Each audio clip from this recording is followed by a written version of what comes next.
प्रिय दोस्तों, स्वागत है आपका कहानी के इस दूसरे भाग में।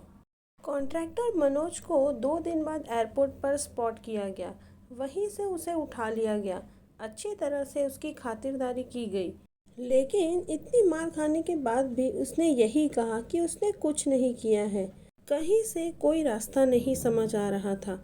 नैना को जब पता चला, वह भड़क गई और रोने लगी। पर बिना किसी सबूत के किसी को गिरफ्तार भी कैसे कर सकते थे।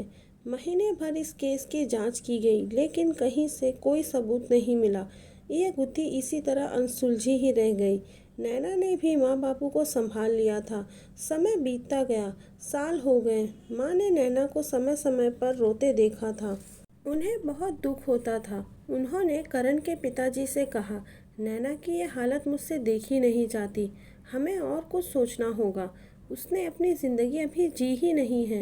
इतनी कम उम्र में ही वो विधवा हो गई। तभी कुछ देर बाद मोहित वहाँ आ जाता है। माँ ने ही उसे बुलाया था। माँ ने अपनी परेशानी मोहित को बताई। करण के जाने के बाद मोहित ने इस पूरे परिवार को काफ़ी संभाला था। माँ चाहती थी कि कोई अच्छा लड़का देखकर नैना की शादी कर दी जाए। जब माँ की ये बात नैना ने सुनी, उसने साफ इनकार कर दिया। मोहित ने नैना को समझाया कि जो हुआ वह उसे भूल जाए। कम से कम उसे अपने बच्चे का भविष्य सोचना चाहिए। नैना रोती हुई वहाँ से चली गई। मोहित ने माँ बाबूजी से कहा कि आप चिंता मत कीजिए, मैं पूरी कोशिश करूँगा उसे मनाने की। मोहित के जाते ही करण के पिताजी ने कहा, हम मोहित के बारे में क्यों नहीं सोच रहे हैं? वह भी अच्छा लड़का है और मोहित नैना और करण का दोस्त भी रह चुका है और वो हम सबको अच्छी तरह से जानता है। करण के जाने के बाद इसी ने हमें संभाला है। क्यों ना नैना की शादी मोहित से कर दी जाए। माँ ने भी सोच लिया कि यही सही होगा। फिर उन्हें भी ये बात ठीक लगी। माँ ने मोहित से इसके बारे में बात की। पहले तो वो बहुत हिचकिचाया, पर वह भी मान गया। नैना को माँ बाबा ने इस बात के लिए मनवा लिया। कुछ ही दिनों में नैना की शादी मोहित से हो गई। सब कुछ ठीक होता दिख रहा था। मोहित ने अब करण की जगह ले ली थी, उसके घर में भी और लोगों के दिलों में भी। पर करण की बहन को ये बात थोड़ी अजीब सी लगी। वो शादी में भी नहीं आ पाई थी। अब वो छुट्टियों में कुछ दिन के लिए अपने मायके रहने आ गई थी।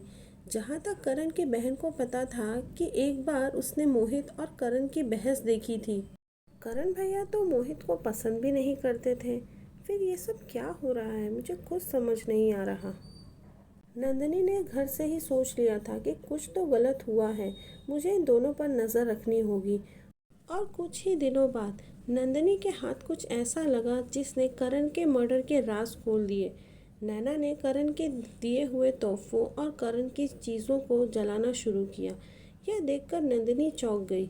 नैना हंस रही थी और ये सारी चीज़ों को आग में डालते जा रही थी। नैना ज़ोर ज़ोर से हंस रही थी और कह रही थी, मुझे जो चाहिए था वो मैंने पा लिया। अब इन सब का मुझे क्या करना है? नंदिनी तुरंत सामने आ गई और उसने पूछा, क्या पा लिया तुमने? कुछ कुछ नहीं दीदी, नाटक मत करो। उस वक्त नैना के ऊपर जीतने का नशा चढ़ा हुआ था। उसे कुछ फर्क नहीं पड़ रहा था कि उसके सामने कौन है और उसने क्या किया है। नैना जोर जोर से हंसने लगी और हंसती हुई बोली, मेरे बीच में मत पड़ो, चली जाओ। तुम्हारे भाई को तो ऊपर पहुंचा ही दिया है, तुम्हें भी। नंदिनी के पैरों से तो ज़मीन निकल गई थी। मतलब तुमने ये सब किया? तभी वहाँ मोहित आ जाता है। इसने नहीं, हमने किया है। करण को तो मैंने बार बार समझाया कि नैना को छोड़ दे, पर वो नहीं माना। तभी नैना बोलती है, मोहित और मैं हम कॉलेज में एक दूसरे से प्यार करते थे, लेकिन अपने घर वालों की वजह से हम उन्हें कुछ बता नहीं पाए। आगे हम अपनी अपनी लाइफ में बिजी हो गए। मेरे पिताजी ने भी दूसरी जगह ट्रांसफ़र ले लिया और हम दूसरे शहर आ गए। करण ने तो मुझसे जैसे नाम के लिए शादी की थी। ना वो मुझ पर कभी ध्यान देता और ना ही मुझसे प्यार से बातें करता। ज़्यादातर वो अपने काम में ही व्यस्त रहता था। मोहित की पोस्टिंग जब हमारे थाने में हुई, तब हम दोनों एक दूसरे को रोक नहीं पाए। हमारा प्यार परवान चढ़ने लगा। पर रास्ते का कांटा था करण। उसने एक रात हमें साथ देख लिया। उसे बहुत समझाया, पर उसने कहा कि वो घर में सभी को बता देगा कि हम क्या कर रहे हैं। फिर क्या था, हमें भी कुछ समझ नहीं आया। उस रात हमने सोच लिया इसे तो आज ठिकाने लगाना ही पड़ेगा। फिर क्या था, मैंने अपने कनेक्शन लगाए और उसकी गाड़ी का एक्सीडेंट करवा दिया। मैंने भी अच्छा खासा नाटक किया था उसके मरने के बाद। नैना कहती है, नंदिनी अब तुम भी सब जान चुकी हो तो तुम्हारा जिंदा रहना भी ठीक नहीं है। नंदिनी अपने कदम धीरे धीरे पीछे लेने लगी, पर नंदिनी ने यहाँ एक चाल चल दी थी। नंदिनी ने अपने पति रोहित को पहले ही कॉल कर दिया था और कॉल में रिकॉर्डिंग भी ऑन थी। उसके पति रोहित ने सब कुछ सुन लिया था और वो पुलिस लेकर वहाँ आ चुका था। सारे सबूत भी थे। पुलिस ने मोहित और नैना को गिरफ्तार कर लिया था। इंसान एक रिश्ता निभाने के लिए कितने रिश्ते दांव पर लगा देता है। जो बीत गया उसे भविष्य में लाने से हमारा वर्तमान बर्बाद हो ही जाता है। प्रिय दोस्तों, ये कहानी यहाँ ख़त्म होती है। मैं उम्मीद करती हूँ ये कहानी आपको अच्छी लगी होगी। ऐसी और भी कहानियाँ सुनने के लिए चैनल को सब्सक्राइब ज़रूर करें। धन्यवाद।